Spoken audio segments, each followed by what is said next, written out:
Hello dear student, कैसे हैं आप सभी लोग। आशा और विश्वास करते हैं कि आप सभी लोग स्वस्थ एवं सानंद होंगे। भैया बहनों, आपका बोर्ड एग्ज़ाम लगभग एकदम नज़दीक आ चुका है।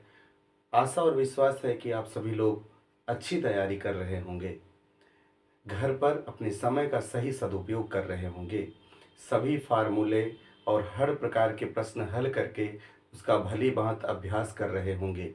उसी क्रम में आपके लाभ के लिए ही एक बहुत ही अच्छा सा प्रश्न लेकर के हाजिर हुआ हूँ।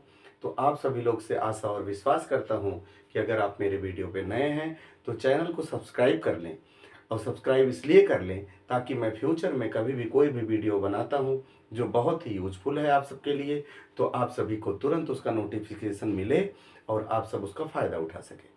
अगर आपको मेरा वीडियो पसंद आएगा तो आप उसे लाइक कर सकते हैं। कमेंट में आप कोई भी बात बता सकते हैं कि सर इस प्रकार का क्वेश्चन के लिए कोई सलूशन बताइए, सर इस प्रकार का प्रश्न सॉल्व कराइए, सर जो है यहाँ पे कोई समस्या आ रही है किसी टाइप की, तो आपका सजेशन यहाँ पे स्वागत योग्य है।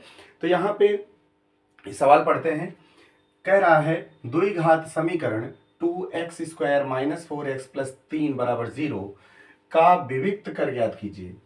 बच्चों, ये एक द्विघात समीकरण दिया है जिसका विविक्त कर ज्ञात। इंग्लिश मीडियम वाले भैया ध्यान देंगे, जो सीबीएसई एनसीईआरटी पढ़ते हैं या इंग्लिश मीडियम के हैं किसी भी बोर्ड के, तो यहाँ पे विविक्त कर आपके यहाँ डिस्क्रिमिनेंट बोला जाता है। तो आप सभी लोग डिस्क्रिमिनेंट मेरे साथ अभी निकालेंगे।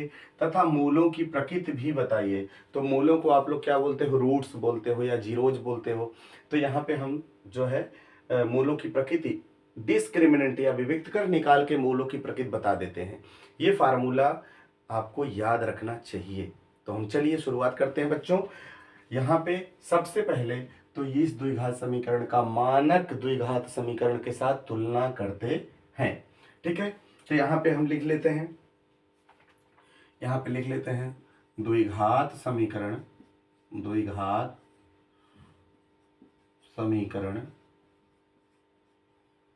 द्विघात समीकरण 2x² - 4x + 3 = 0 का मानक समीकरण, मानक द्विघात समीकरण, मानक द्विघात समीकरण, मानक द्विघात समीकरण ax² + bx + c = 0 से तुलना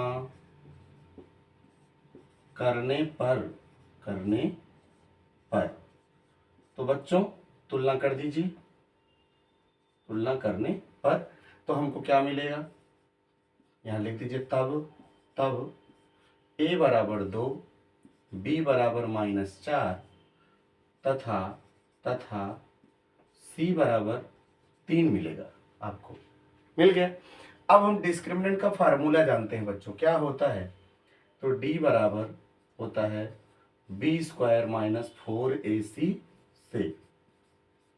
यहाँ आप लिख सकते हैं, ये डिस्क्रिमिनेंट से d आया है, तो यहाँ आप लिख सकते हैं विविक्त कर।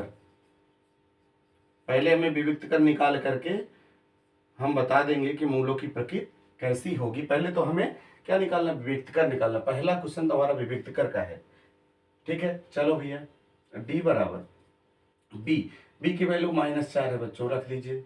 b² - 4 इंटू a की जगह पे 2 इंटू c की जगह पे 3 बच्चों।